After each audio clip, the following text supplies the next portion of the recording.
it was an interesting play. Adam, welcome to the show, my friend. Freshly back from New York City with a younger stand-in, much more attractive stand-in as well. You can tell how the age has gotten to you. Good God. Adam, your take on RJ. I mean, he took a hit. Ross said no update on his injury. I can't imagine he'll miss any action, but he looked like he'd been through it. He looked like he played a game of football after that game against Syracuse. Yeah, I appreciate you guys humoring me on my son joining there. I hope it wasn't a unprofessional curveball. He's one of the biggest fans of the show. Always tunes in. Doesn't sometimes make it to the end, but he's always in early, as is his BFF Jalen. So shout out Jalen. He did a great job. There you go. Thank you, John. But yeah, I mean, I'm sorry your blood was boiling, Tommy. You guys probably had a better angle on it than we did. We were sort of behind the basket in the middle of the Syracuse band. But yeah, I mean, he took one for the team. How does the cliche go? And looking back at it, that thing looked like it hurt. I mean, a swinging elbow to the eye area. And,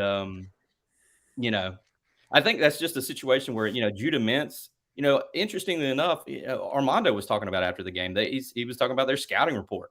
And, you get 3-point tendencies and 2-point tendencies, and the scout on Mintz. Obviously, if you watch Syracuse play this year, that guy drives. He attacks. He is always attacking. I think that's going to make him a pretty good player one of these days. Pretty good guard.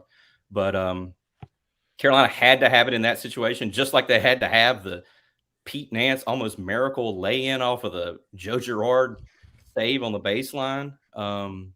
Yeah, I mean, I felt like there could have been twice where RJ might have sustained a concussion. I'm sure they checked him out. I'm sure they would not have sent him back in the game if he was showing concussion-like symptoms after the first one earlier in the second half where he got popped in the nose. But Ross is right. I mean, it's almost like football. The bye weekend couldn't come at a better time. You kind of want them to keep playing because they're kind of hot, and you don't want them to, kick back and goof off a little bit. But I think RJ is definitely going to need it to get healthy. That's where I was going to go with it, Adam. You mentioned Pete Nance. I think he's also the other big story from the game against Syracuse earlier this week. Pete Nance, 21 points, 8 of 10 from the free throw line, pitched in 4 rebounds, 3 assists, a block, and 4 steals. Ross, what did you think watching Pete Nance, both in the Syracuse game and the NC State game? Because to me, it looked like a different Pete Nance than we had seen any other point this season. Yeah, I thought he was good against Syracuse. I thought he missed a lot of gimmies. I think he could have had so many more points. He finished with 21, I believe, on 6 for 17 shooting. That's right, Ross. You got it. Is that right? Yeah. Yep. I have the stat broadcast right here in front of me. I thought UNC handled the zone well. I thought they did exactly. You've seen it so many times. You get the high post, you get the short corner, and you get the big men working together. And I thought a combination of Leaky, Armando, and Pete Nance kind of were experienced and knew how to do that. You would like Pete Nance to have made a little more shots. I thought he missed a lot of gimmies. I don't think he's used to kind of banging as much down low as he did. He's more. I think he was more a perimeter player at Northwestern, and against Syracuse, he had to score a lot in the paint and was given a lot of opportunity to score. 10 feet from the basket, and only 6 field goals. But he was solid. I mean, he made 8 free throws. He was in the right position on that key play, the Girard save underneath the basket. He made one of 2 on those free throws. So he was big. He played the whole 40 minutes, which I didn't realize until the very end when I was just looking at stats. And so that was reassuring with his back injury. And I want to kind of step back from what we said last week. We were pretty rough on him, and there was a whole message board thread about how rough we were on Pete Nance. And after looking at some analytics, it seems like that lineup they have, the starting lineup, has been very efficient. So we were a little tough on Pete Nance. You still want more from him. I think we want and expect more from him in that 4 role. But it was mostly me. It was mostly me. I was the hardest on him. And I will say, these past 2 games that we saw, we saw two things from Pete Nance that we had never seen before. Talking specifically first about his dunk against NC State. I did not know that he had that level of athleticism and burst in him. So that was a difference-making play that we saw out of him, and it kind of reframed my view of him a little bit as a player, because that to me showed that he is healthy.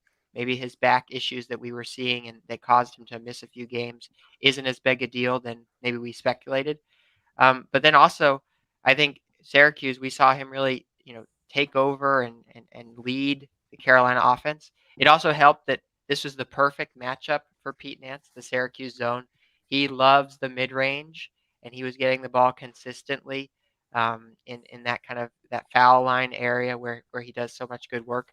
So, yeah, I definitely, my opinion of Pete Nance has really changed in just these past two games. I feel a little bit like that Shaq quote or that meme where it's like, I owe you an apology. I wasn't really familiar with your game. That's a little bit how I feel Yeah. tonight after watching Pete the last two. Yeah, I called him a liability on defense. We were a little rough on him, and yeah, I mean, that dunk he had against NC State was awesome. And you say he was super explosive on that play, kind of the burst to get into the lane. But he's also 6'10", 6'11". Like, the guy should be dunking some like that. And then I thought he was effective against Syracuse. I think we just want more. We need more. And I think UNC needs more from him in general if they want to compete for the ACC championship. Continue winning and then make a deep run. But I mean, I think off the top here, look, two big wins, two tough wins, two gritty wins. Winning up at Syracuse is not easy. They took shots. Gerard was hitting threes. They pulled it out. I mean, that game was looking like UNC was going to lose. And to stay with it, to make some plays late, I think there was a little luck involved. But luck favors the bold or whatever, or preparation. Something like that. Rather be lucky than good. Yeah. So, and then the state game, they took some shots in that state game and had some adversity with Leaky coming out and a stoppage in play. And I thought it was two big wins that we need to kind of, point to heading into this bye week. I think that you might look at the Syracuse game as a potential turning point for this team. Because that was a great road win. I thought it was huge. Just to finish the thought on Pete Nance, because I know we don't need to spend the whole show on him. I thought it was interesting what he said after the game when we were talking to him about, you station him right there at the free throw line. You have to do it to try to collapse the zone and, shrink it. And he said, I probably could have shot the ball every time I got it. He's like, at my height, catch, turn, I could probably shoot. And I agree with him being there watching the game. But also something you don't quite pick up sometimes on TV is Syracuse is long. I mean, you got Jesse Edwards in there, who's like 6'11". He's like sixth in the country in shot blocking. And you have Chris Bell and the other dude, I can't even think of his name right now. They're like 6'8", 6'8", 6'11". And they're just so long. And when Pete was talking about it, go watch the IC YouTube video. When you catch it and you turn, you have to quickly make a decision. It might not seem like it when you're watching it on TV, but you have to quickly make a decision. Am I going to shoot? Am I going to pass? What am I going to do? And they are always doing different things when you catch. Sometimes they might run at you. Sometimes they might cut off the baseline, the pass to the baseline that they were getting to Armando for some of those dunks. They might cut off the short corner. And, they're constantly screwing with your head. I think that's why Jim Boeheim has won a national championship. So I don't know how many times Pete saw something like that in the Big Ten, but Ross is absolutely right. He could have made more shots. He could have finished better. But he did enough for them to win. And what he did, they needed. And I think that was a spot he wasn't used to being in. You catch, you turn. And like he said, he could have probably shot the ball 40 times if he wanted to. So anyway, that's just a thought on Pete. Going against Syracuse is like going against Georgia Tech under Paul Johnson. You have to prepare in a different way against their defense. It's very unique. You kind of recognize the defense just like you would recognize Georgia Tech's offense in football, the triple option a couple of years back. You individually prepare for that game. And I thought UNC's staff did a great job preparing this team. It helps that Baycott's gone against it 4 times now, or 4+ times. RJ Davis, Caleb Love probably gone against it at least 3-4 times as well. Leaky, maybe 6, 7, 8 times. So they had experience with it. I thought, especially in the first half, they came out and executed. It was awesome to see Caleb Love hit those 3 threes, kind of bang, bang, bang. That was refreshing. I think a lot of Carolina fans took a sigh of relief to see that go in. He had to feel great. See that ball go through the hoop and then 3 in the row. That was a good boost there. And then just some clutch plays by RJ Davis down the stretch and good defense by Leaky. And I saw a thing here with Tyler Nickel. I watched the game with shout out Wayne House, and we were talking about every game. It's a different bench player who steps up, or at least Hubert leans on just a different bench player. It's DeMarco Dunn some games, Jalen Washington, Seth Trimble, and then on Tuesday night it was Tyler Nickel who got the most minutes off the bench, I believe. Hit a 3. Had a chase down block that was critical and had the team high at plus 12 as well. Didn't score as much, but I thought he wasn't a liability. I thought he made some good plays. Got some rebounds in there, and so shout out to Tyler Nickel, who we haven't seen too much, but I think we always kind of hoping he can kind of be a guy moving forward. I thought it was interesting watching them. A couple things that I saw playing Syracuse for North Carolina. One, you see that this North Carolina team is not as athletically gifted as some teams have been in the past. And that's not a knock because they were effective. But Bryce Johnson, going back to Isaiah Hicks, those guys just absolutely torched this Syracuse zone by going to the high post and then quickly making a decision, feeding it, and getting dunks all night long. I think, Ross, your point about Carolina guys had seen it forever, and this being Nance's first go-round, you do have to make a decision quickly. And quite frankly, most guys, their first inclination is to shoot it. And he was able to – he shot 17 times and could have shot more, but he was able to not follow that inclination of just putting it up on the glass right away.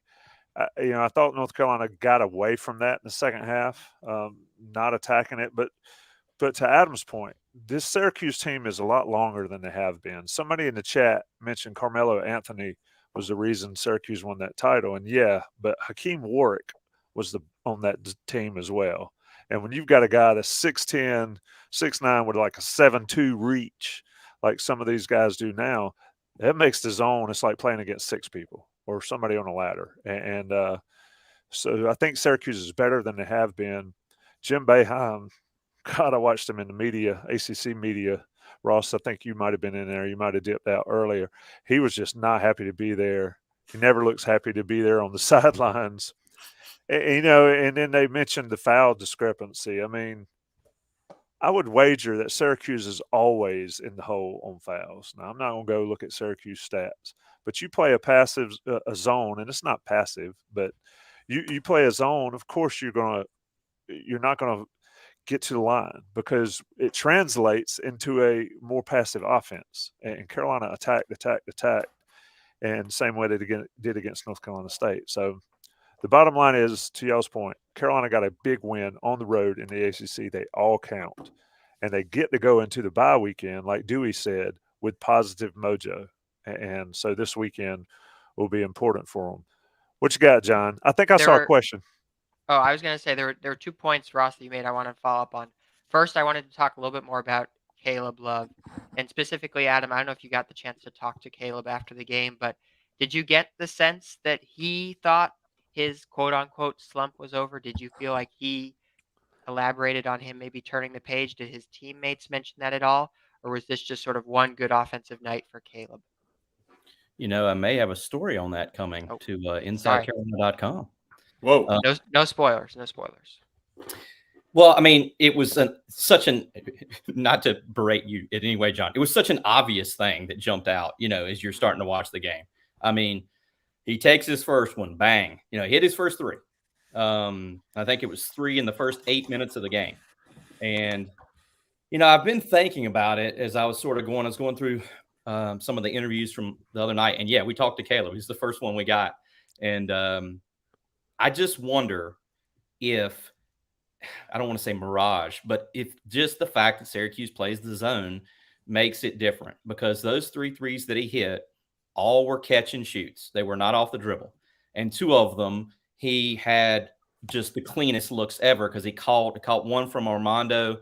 Armando passed out from the baseline up to the top, stepped right into it. Nobody's out there. They had collapsed on Armando. Bang. Third one he hit, I think Pete passed back to him, another one straight on, so I don't know, but it was the first time I looked it up. It was the first time Caleb has been above 50% from the field in 10 games since the Citadel game on December 13th. He hit the 3 threes. It was 15 points. It wasn't 30. It wasn't like the UCLA game in the tournament. And he didn't miss until the second half. He went into halftime perfect from the field. So I think it was obviously a much needed shot in the arm. He mentioned that he's been working with one of the assistant coaches on UNC staff, some extra shooting sessions that I'm mentioning in the story that it should be posted tomorrow morning, hopefully.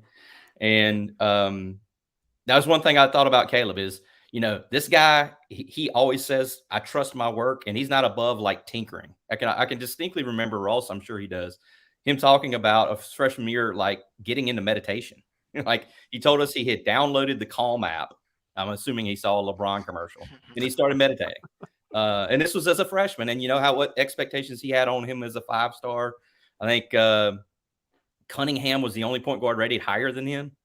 But anyway, yeah, I'm rambling here. I think it was a much needed shot in the arm.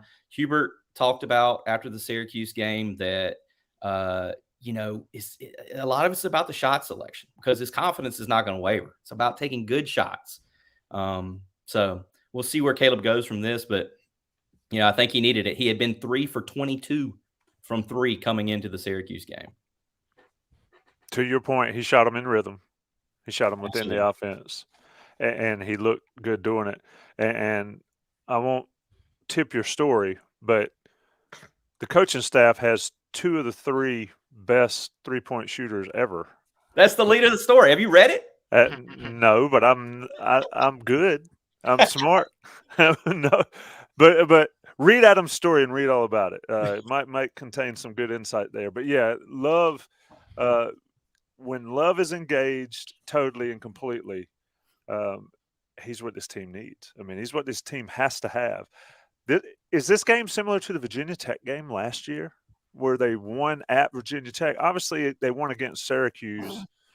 They won against Syracuse later in the season last year and kept the run going where Love played well late. But against Virginia Tech earlier, about this time of the year last year, they had a nice road win. So we'll see. We'll see how it does. Somebody asked did we see 2 games from Pete Nance on against Syracuse? And I wanted to answer that question is he got comfortable, obviously, in the second half. He looked uncomfortable early, but played well. And then getting the basket there after Girard saved it under his own basket, saved it, and gave Carolina a free one was certainly the turning point in the game. And like Garrett Chapman, is this the turning point in the season? John Bauman, what do you think? I'm letting you run this ship. I'm just sitting back in the back seat. I'm Daisy today. I love it. I wanted to talk a little bit about the bench too. Ross, you brought that up. We didn't get the chance to kind of elaborate on Tyler Nichols' performance. And I think too, I've noticed the exact same thing with their bench. And it does feel like Hubert kind of rides one bench player as sort of the hot hand of the night. And it doesn't seem like there are certain matchups where you think, hey, this guy, someone like Jalen Washington, you think, oh, he would fit in well against Syracuse. He's someone who could play heavy minutes tonight. But it seems sort of more based on feel of the game. Tyler Nickel had kind of a good start, and he ended up playing one of his best games of the season. I think it does speak to the depth of this team. That's why you have a really deep bench. You can pull on guys in certain spots and lean on them. And I think, too, a little bit back to last year's run in March Madness, where it felt a little bit like the same thing, where different bench guys would step up at different points in different games, and that sort of propelled them forward. But I guess, Ross, the question for you, is this bench sustainable? Is this way of using the bench how you would use the bench, or would you kind of shake it up and maybe give people more consistent minutes so they can build on their strong performances? I don't know. I think Puff's your guy. I think he's the versatile piece you need that can play 2 or 3 positions, and he's been out the last 2 games. There's just not. I don't really know who is the sixth man. You know, I don't think. I mean, I think Seth leaves a lot to be desired on offense. I don't think we haven't seen Tyler enough to be really worth, putting much stock on him moving forward. I think Jalen is a good kind of third big man. I thought he looked okay against Syracuse. Let's see what did he do? 2 points and 5. Okay, so he played 5 minutes, 2 points, 2 rebounds, but he got that basket in there in 5 minutes, pretty solid. And then DeMarco Dunn's been okay, but yeah, there isn't like that guy. I think Puff needs to be that guy because he has the length. He's the energy guy. The ball always seems to find him. He can knock down the three. It's not consistent, but and he can score on the basket. I mean, I think he is your guy because you're gonna need to give Leaky a break. And Puff can also play the 4, so he can give Nance a break. I just think that's what we thought heading into the season, that the Puff was going to be the 6th man, and so I think that needs to come to fruition. But he just has had really bad injury luck. I wrote a quick injury story, and he's missed something 30+ games during his UNC career. I think it's up into the high 30s now. So we don't know if we'll have him against Pitt on Wednesday. I don't know, Adam. What do you think? Bench? Puff, I think you can say, is injury prone. Yes, he's had bad luck, but it seems like it's always something. That guy, he gets hurt a lot. Sore knee is kind of injury prone. Like it just can't get healthy, it seems. How many times have these guys gotten hurt in practice? DeMarco Dunn, Puff. I mean, good Lord. RJ with the finger to start the season. I was reading the comments over here, which we appreciate everybody. I noticed my man Jack must be a gentleman like myself in his mid-40s, because when Tommy said I'll be Daisy, I thought he was talking about Daisy Duke. I didn't know it was driving Miss Daisy. You didn't know when I said I'm going to sit in the back seat and you're going to drive? I mean, my mind went to Daisy Duke. I don't know what that says about me, but anyway, yeah, appreciate the comment there, Jack. Thinking on your toes. But I mean, I don't know. This team doesn't have a 6th man. Do you have to have a 6th man? They have a couple of like guys they use. They have guys that come off the bench. They play 3 or 4 guys. They don't have like just a guy you're going to go to first off the bench every time. It's matchups. It's matchup based, I guess. With Hubert, it's situational. We asked him after the game at Syracuse, what did you see from Tyler Nickel that made you go back to him? Because they put him back in too after they tried him, and Hubert immediately said he wasn't scared. A couple of the guys didn't even ask. We didn't even ask them about Nickel after the game. Caleb brought Nickel up like unprompted after the game, and he's like, the chase down block that Nick had was huge. And I think it started a fast break the other way, didn't it? Didn't he block it and they went back the other way? Maybe Armando got a dunk, something like that. It was at the end of the first half, and it led to a fast break. Yeah. Okay. Armando, I know, had a dunk in the final minute, maybe off a leaky pass. And I think it went the other way too. I think then Syracuse went the other way and scored. I think you're right. But I don't know. I mean, there's 10 games left in the regular season. There's going to continue to be these moments where a Tyler Nickel, a DeMarco Dunn, maybe a Seth Trimble, a Puff Johnson, maybe a Dontrez Styles steps up, and Ross and I are at the game and we're like, all right, Ross, you've got the so-and-so sidebar here because it's, a big moment. And then you might not hear from them from 2 or 3 games. I think that's just how it's going to be. It's almost like whatever you need, there is a guy for that job. If you need a backup big man to play big minutes because Armando's out, Jalen Washington. If you need a defensive stopper on the perimeter, Seth Trimble. If you need a dog that's not scared, Tyler Nickel that can hit a shot. If you need utility guy, Puff Johnson, it's kind of like there's not one perfect guy, but they each have some different tools, whether that be their frame, their length, their mentality, defense, shooting. I think DeMarco's had some really good moments. If he could keep knocking down threes, that's huge too. So there's a lot of different pieces, but there's not like a Marvin Williams coming off the bench or a what's another good 6th man in UNC history. Melvin Scott. Yeah, Hunter Bradley. Scott. I don't even know who Hunter Bradley is. Tony Bradley. Oh, you said Tony Bradley? Tony Bradley was, yeah. I thought you said Hunter Bradley. Tony Bradley. Bradley. Tony Bradley. I do wonder how it impacts the players themselves, though.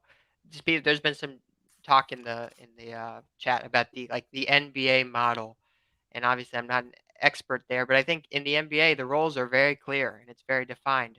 If you're going to play 12 minutes a game, the coach, the front office, they'll communicate that to you, and then you can kind of go into the game prepping. Okay, this is my role. I'm going to have this many minutes. Here's my job.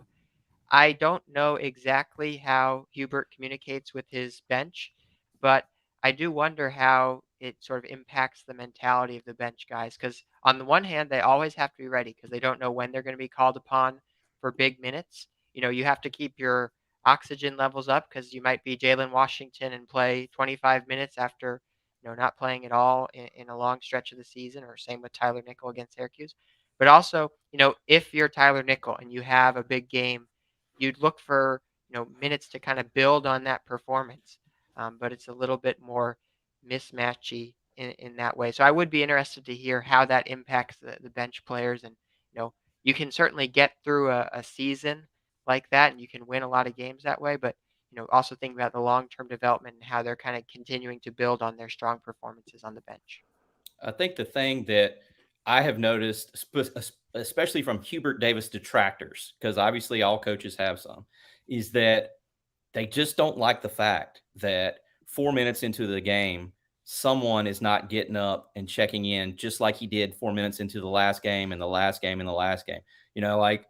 Everyone from Roy Williams to my high school coach, my high school coach would never be confused for Roy Williams in a lot of things, including his basketball acumen, but that's rather mean. They just put someone in first official timeout. You're going in, you're first up, you're second up. You guys are checking in. Hubert just doesn't do it. He's just not going to do it. I was my eyeballs were kind of bugging out at Louisville a while back because Jalen Washington had just played the game of his life.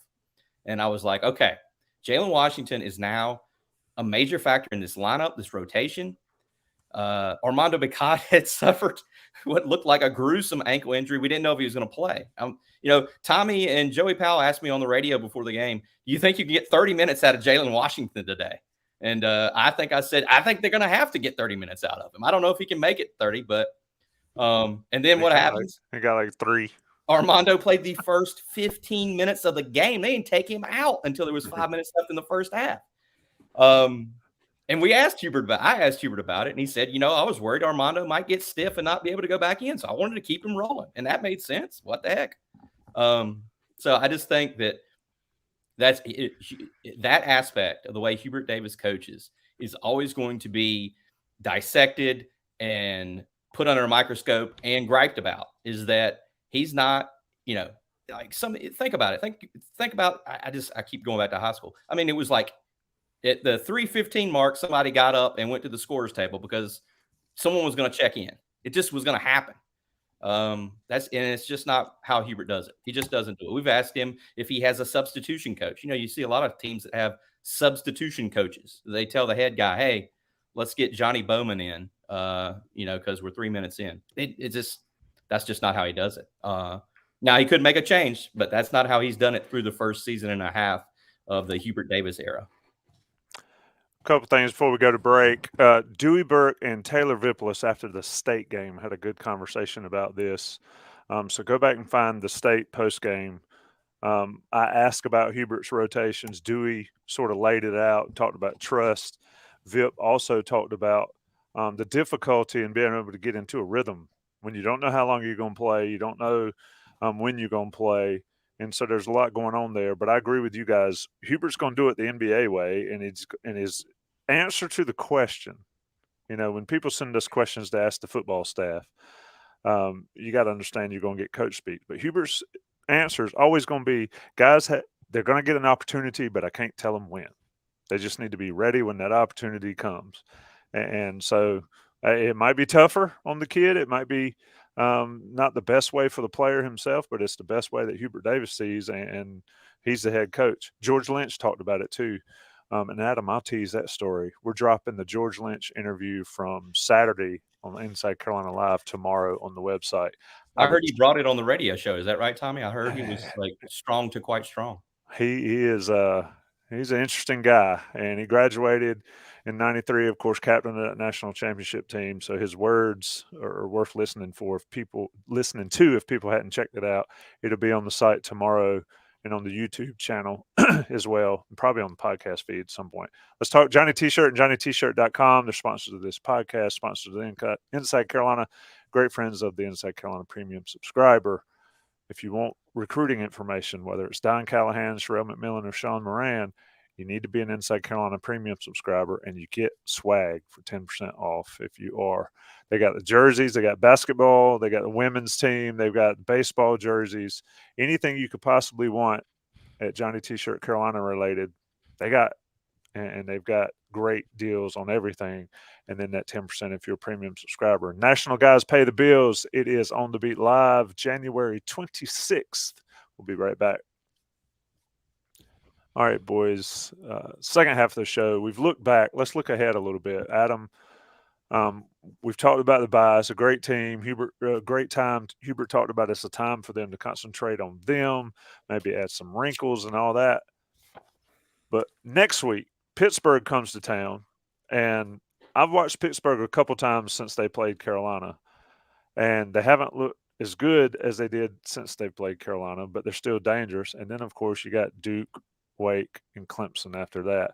It's a big stretch for this team, for a team still sort of finding their way, even though they've had some big wins in the last couple of weeks. Tommy, we mentioned it in the preview for the NC State game Saturday that the NC State game last Saturday started a stretch for UNC of 8 straight opponents who had winning records in the ACC. Those teams were 44-19 going into last Saturday. And it's it's a stretch that started Saturday with NC State and ends in February 19th with NC State.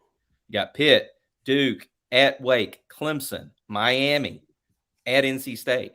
Virginia may be in there. No, Virginia's not in that stretch. But yeah, next week, Pitt. I mean, I would say it's a revenge game. I'll never forget Armando saying it was can you cuss on this show? Saying it was a shitty performance and making sure that everyone heard him when he said it. You did. So you got Pitt, and then you have a fairly quick Wednesday to Saturday turnaround for the first Duke game at Cameron Indoor Stadium. We all know what happened the last time the Heels were there. So there's no doubt. And, I think I'm one of these nerds who every single day I'm looking at Ken Palm. Every single day I'm looking at the net. I look at it too much. I need to be more active in the rest of my life. I look at you look at the bracketology. I think Lenardi has UNC as an 8 seed right now. This stretch is going to determine where Carolina goes into, I think, the postseason, short of them winning the ACC tournament or something like that. I think Carolina can beat every one of these teams and probably lose to every one of these teams, but I think they're better than these teams, honestly. I wonder if coming out of this next bit, we'll see the Tar Heels on top of the ACC. I don't want to put the jinx on them, but they're 2 games out of first. Clemson and Virginia are ahead of them. I don't think Virginia is going to falter too much. But I think it's going to be super interesting. I also think it's going to be super challenging. Like, think about that. You're at Duke, then you're at Wake. Carolina is everyone's biggest game. The Syracuse writers the other night were saying that Syracuse's guys had talked about this is the biggest game of the season. I thought that was interesting. You think about Syracuse's Big East roots. So it's going to be challenging, but I'm interested to see what UNC can do. Like we've said, I still don't feel like they've played their best, and I'm interested to see if they can hit that. Also interested to see how they come off this break in the schedule. I hope they can remain focused because sometimes they can get a little unfocused. So we'll see. But they don't play again till February 1st. January's over for them. Yeah, I think they're entering just the heart of the schedule here. You get the revenge game against Pitt, like Adam said, and then look, Duke, Wake on the road. On dark nights, driving back from Wake Forest, Winston-Salem. He's right. And then you got the matchup with Clemson. I mean, Clemson's atop the ACC, so that'll be a huge one in the Smith Center on a Saturday at 2 p.m. It'll be rocking. I think the afternoon games on Saturday, you get tons of families and kids there. It's always a pretty rowdy atmosphere. Like the State game was awesome. And then you got State again on the road. I mean, at Miami, that State game, I mean, if you go on Twitter, you had like State fans threatening people's lives, like about going to that game, like make sure the ambulance is ready, get the stretcher ready. It's like crazy because of how pissed they were after the game last weekend. So that's gonna be a big one too. I mean, that will not be easy. That crowd is rowdy. They're around the court there, and usually, if we're lucky enough, we're right on the court there as well, covering the game. And so you're right there with some NC State donors with their cowboy boots on the wood. Are you covering it in Raleigh? Because keep talking. I will be there. Yeah, State fans love me. And they got Virginia again. So I mean, the losses, to Pitt and Virginia, they get both of them at home. That's some nice symmetry. And we're not even talking about Duke. The Duke game doesn't feel as big, but Duke game's a week from Saturday. Yeah, I think I have a seat there too, Adam. I got a seat, Adam, which is gonna be nice. That's great, Ross. Your hair looks fantastic, by the way, too. The light is just dancing off it. Yeah, about a week and a half, 2 weeks after the haircut, it gets to the peak form. John, get in there. What do you got? I wanted to talk just a little bit. You have to indulge me. Has this not been the week of the conspiracy theory? I mean, what in the world is going on Twitter? I am not going to call out anybody by name, nothing specifics here. But I mean, you just talk about people on Twitter. Everyone has just lost their minds about all different numbers of conspiracy theories related to the UNC-NC State game. And then it kind of continued with the Duke game, with the throat punch that wasn't a tech. I mean, it's kind of perplexing to me. It's like, what happened? How did we get to this point where all of a sudden there's some sort of conspiracy for everything? If you remember on this show 1 week ago, I specifically said UNC was number 1 in the ACC at drawing free throws, and NC State was number 15 in the ACC in allowing free throws. And a number of people repeated a similar stat on Twitter. If you look season long, UNC is 13th in the country in free throw attempts over field goal attempts. That's from KenPom.com, that stat. That's one of the best marks in the country. There's no grand conspiracy here about free throws and refs. I just have to mention that because it just feels like it was a wildfire this week with some of that conversation. Yeah, let's get into it. It's kind of is the topic of discussion this week with ACC basketball. I know Adam's a big ref guy. I don't ever talk about refs. I don't know many refs. I think when you blame refs and you worry about foul calls and ref calls, it's loser mentality. I think they're doing their best job, and some are gonna break your team's way, and some are gonna break the other way. But UNC has a 62-15 foul shot differential this week. They shot 39 free throws, made 36. That percentage is a record for UNC, shooting over 30 free throws. NC State took 12. Okay, and then against Syracuse, UNC. This got funny. UNC shot 23, and Syracuse shot 3. That's a wild. So it's 62 free throws in the last 2 games. The opponent has shot 15. I don't think there's any conspiracy out there, but I mean, you have State fans all on Twitter just losing their minds, thinking Swafford's, pulling strings from the gray. I know he's not dead, but kind of pulling strings from behind the shadows, making sure UNC win. UNC's getting all the calls. I don't know, Adam, what do you think about what UNC does to draw fouls? What do you think about the whole situation here? I know that's Hubert mentions that a lot. Like, we like to draw fouls. If you're shooting the bonus at the end of each half, you're going to win a lot of games, getting that bonus as quick as possible. And then Baycott is a foul drawing machine with how physical he is down low. Keep going, Ross. When you said John Swafford pulling strings from the grave, he's alive and well. He's alive and well. I hadn't heard that conspiracy. I was enjoying it. You hadn't heard the Swafford conspiracy? State fans hate John Swafford. John, where have you been, buddy? Swaffed. You hadn't I heard mean, he's Swafford? talking about whether Swafford was alive or not, I think.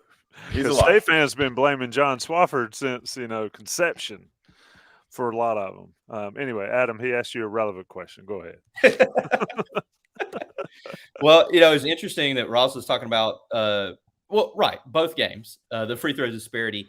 Do you know how many free throws UNC took in the first half at Syracuse? 2. They got to halftime, they'd taken 2 free throws. That was it. They took 21 in the second half. I'm sure that was late. All those were late too.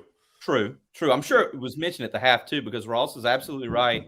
If you listen to we try to listen to Hubert closely. If you listen to Hubert after the BC game last week, they took 29 threes in that game, and Hubert said way too much. Now he didn't say way too much because I want Armando or whoever flying to the rim and getting fouls drawn, but that's what he meant. He meant, he meant if we're taking that many, we're probably settling for some, and we're not attacking. And the way Caleb Love plays, the way RJ Davis plays, even though he's not built like a truck, those guys are good off the bounce.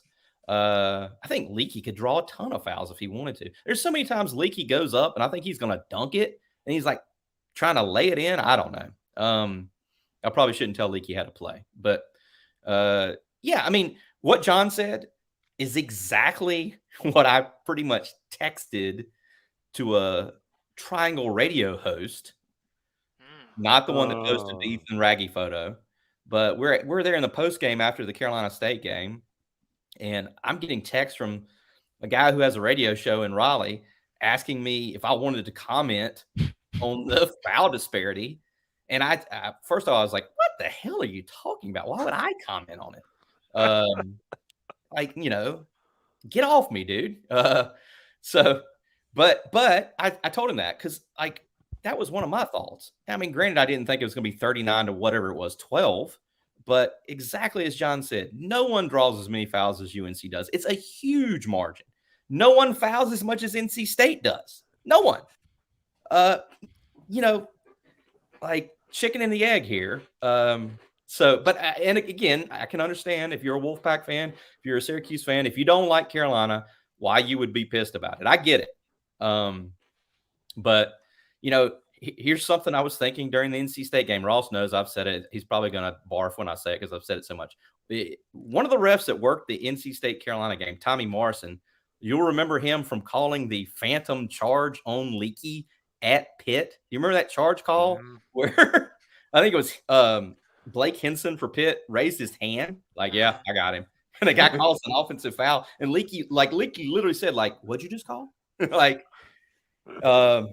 could do a 2-hour show on the quality of the officiating lately. And hey, not to start a conspiracy theory of our own, these guys have heard, I am no doubt in my mind, about how many free throws Carolina has taken lately.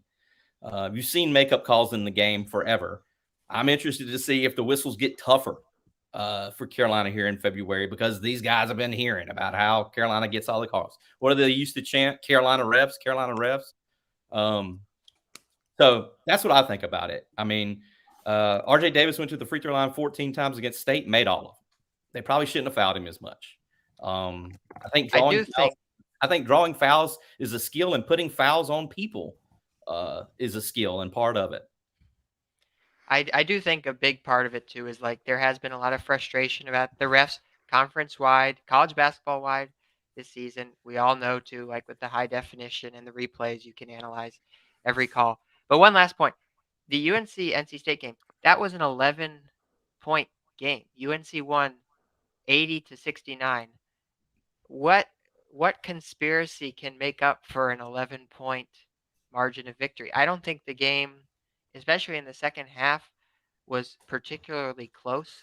So that is another piece of this whole conspiracy that I'm just really perplexed by. I just if it was a 2-point game, maybe there's one thing there, but this was an 11-point margin of victory, and UNC was in control for much of the second half. I'll stop now. I'm done. I promise. You also had the 2 fouls in State that are, worth discussion. That was a while back, but you had the Leaky foul on Baby T, flagrant 2 ejection, Baby T out on a stretcher, and then played the next game a couple days later. And then you had the flagrant one on who was it that fouled Caleb Love? Marcel. Yeah, the offensive foul kind of hitting Caleb when he was trying to play defense. It was a flagrant one. So you had two kind of judgment calls there. I don't know, Adam, you have a thought on those? I mean, I thought it's interesting how the rule is written because a lot of it has to do with contact with the head that makes it the degree increases because of just they're trying to protect heads and stuff. And both hits were to the head. Yeah, I mean, I think when John was talking about it before you even mentioned it, Ross, I think that's the thing. There was the Terquavian Smith situation, which I think that inflames, like a Wolfpack fan even more. And you can understand why. ACC's leading scorer. He's a beautiful dude. He's hilarious. He can fill it up. He could have gone to the NBA last year and probably been a first-round pick. He said, no, I'm coming back to NC State because he loves Kevin Keats. He went to Farmville Central and he said he wasn't going anywhere but NC State. Like that's their guy. I just think that moment ratcheted up, a whole bunch of different levels. There's the Carolina hate and the foul situation. I think that just took it. It was their best player. I think their ACC player of the year potential.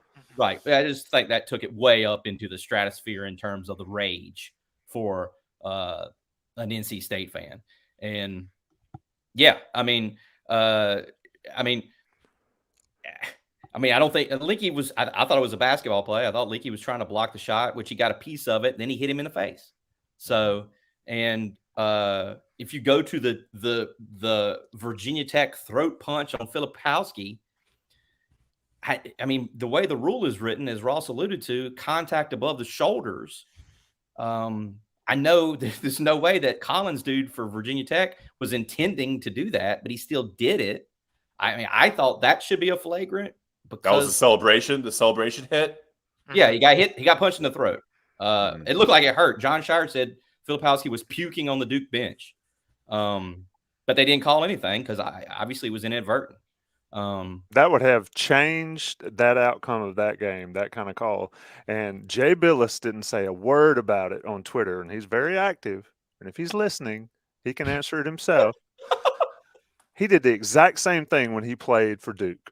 Exactly. Made a basket, threw a punch in the air celebrating, and laid out somebody. And they didn't call anything. Of course, back in the day, they weren't soft like everybody is now. That was 1981. Get off my lawn. But anyway, good teams beat bad refs. Carlos Boozer celebrated and hit a player, a ref in the groin region. I think it was NBA.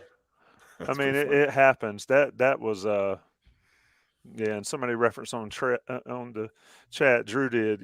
Leaky gets ejected for that, and it took him 10 minutes, 15 minutes to eject Gerald Henderson for what he did to Hansbrough. I just don't arguing about the officials. Like I will agree with you, Ross. It's just a loser mentality because do they stink? Sure. Would we stink if we did it? Yeah. I reffed one game in my life. It was a middle school basketball game, and I thought I was going to have to fight parents because everybody's screaming at the refs these days. I wouldn't do that job for nothing, but they have real jobs. The ACC makes all this money. They don't pay their guys full time. You get what you pay for, and they do the best. It is what it is. And that's why Krzyzewski was so good because he could manipulate them. And quite frankly, Coach Smith could too. But anyway. That's the thing. You want to talk about conspiracy theories, exactly as you mentioned, Tommy. I have seen and heard from the men on the street here in Mebane, North Carolina, and also on the internet that, you know what? If Coach K was still coaching Duke, they get that call every time. You know why they don't get that call? Because John Shire's soft. And that's why the Duke program is going the wrong way. That's why. They don't respect Shire, and they didn't call it. That's what some of the man on the street interviews I've heard from over this way.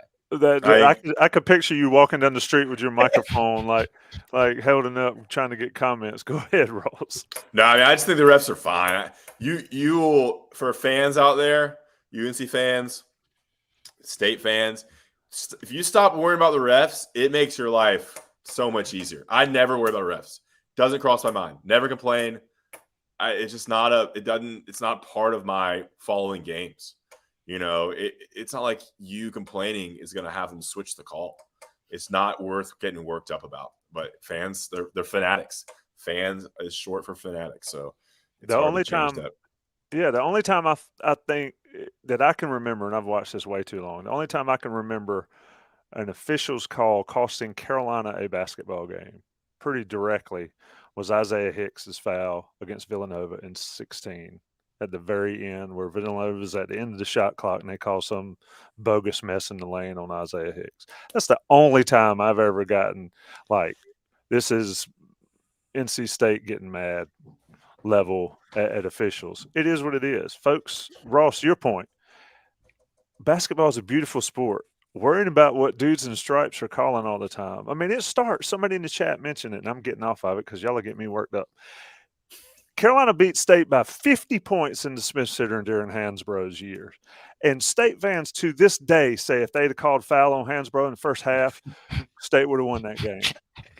And that's when I just quit listening to it. I mean, the whole refs thing plays into the State mentality that they are woe's me, little brother, kind of, it's never our fault. They're always blaming someone else for their deficiencies. It just plays into their general mentality of how they approach fandom. Like grievance culture.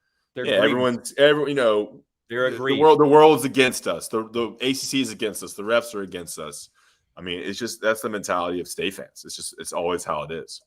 I do think too, a little tiny piece of this is I think that the UNC-Duke rivalry maybe has the least juice heading into this game as it's had in a long, long time. I feel like UNC-Duke last year, it was such a pinnacle of the rivalry. It hasn't quite, I don't know exactly how much you guys are reading, but I mean, I haven't seen a lot of hype for the first UNC-Duke game, especially compared to certainly last season, but then even in season past. I think both teams are down a little bit from their usual standards, so that plays into it as well. But I think that's a little bit of a piece of this as well. Without that narrative to kind of carry as sort of the center note throughout the ACC basketball season, there's been some other fringe narratives that have come into the mainstream and mucked up the waters. Fringe narrative comes in the mainstream sounds like something you'd hear on like dark web or Fox Sports. Like if you take it out of context, or not Fox Sports, Fox News. Fringe narratives coming into the mainstream. We'll have next week we can talk about Duke for sure, but I agree, John. I wonder, I don't think Duke will be ranked, but I think there's a chance UNC could slip into the top 25 Monday. They don't play again. I'm not sure who plays, but I know UNC was kind of one of the top vote getters outside. So, but I don't think Duke will be ranked because they lost this week. So you have potentially two unranked teams next 2 Saturdays from now. UNC could be like 25, 24. And yeah, I think you're right. I think both teams are. I think Duke's definitely down. I think UNC is a little bit down from where they're expected to be, but a pretty solid team. It's gonna, I think, be there at the end. But hey, how about this? It's exciting when State is better, and it's fun when State is good and the games are competitive, and you have State fans excited about their team, and they're playing pretty well and winning games. I mean, they've been awful the last couple of years, but this year, I mean, it's good when Wake State are solid, and they're not where they have been in terms of a top 25 team, but Wake and State are both formidable opponents in the ACC this year. Ross, real quick, I know we're close on time here. I want a quick segment on ACC baseball or UNC baseball media day. I want to know as sort of your perspective. What'd you learn today? Because that was also an event that happened today. Tommy's the baseball guy. He was there too. Yeah, Ross was there at media day. I mean, Scott Forbes, third year at the helm of North Carolina, started off great last year, had a rough patch in the middle, and then sort of took off similar. I think it's pretty similar to how North Carolina basketball did, since we've been talking about basketball. They were rough in the middle, and then they got on a run, and this sort of led to some expectations this year. They're ranked anywhere from, I think, 11 to 17. They've got Vance Honeycutt coming back, who's one of the best players in the country. It's sort of the similar vibe of having Drake May. You know, you've got a singular player in a team sport that's going to get a ton of national recognition. So I think that's good for Forbes' team. Pitching's going to be the thing for Carolina. It is in college baseball, and it is the number one thing in college baseball is to have more than one quality stud pitcher, and that's what Carolina's going to have to work on. I think we'll see how that goes. Transfer portal, junior college players, all that kind of stuff, it affects baseball the same way.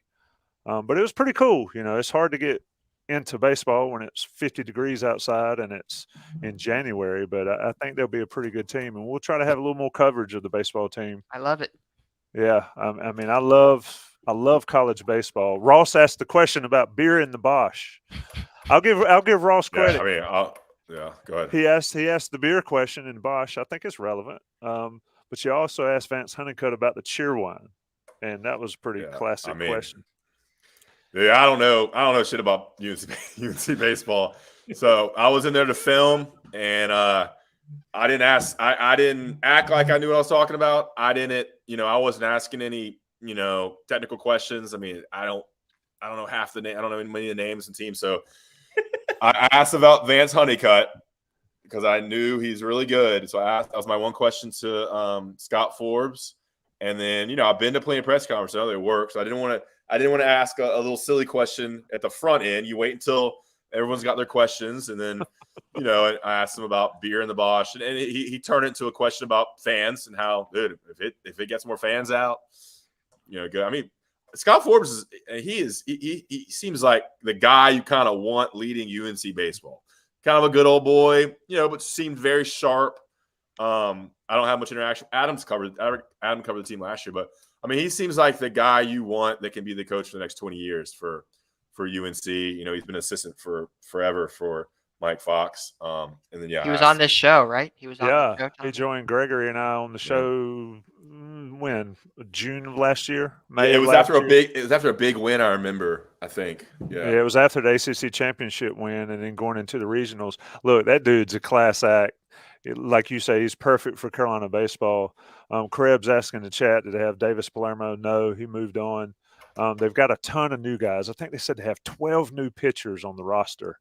It was like 19 total newcomers, or 17 or 19. Yeah, and it's just unbelievable, the roster turn. I asked, how do you manage a roster within any sort of sanity with portal, with MLB draft, with COVID years out there and all that stuff? So it's going to be interesting to watch. I love it. I want this. Tommy on the beat. I want Tommy on the beat every game, Tommy. I want you in the press box tweeting away. I can't. Gamer after every game. I love hearing Ross talk about it. I just love picturing Ross. I meant to text you that for me, I always think, for whatever reason, I always think of Vance Honeycutt kind of like Drake May, just a UNC legacy.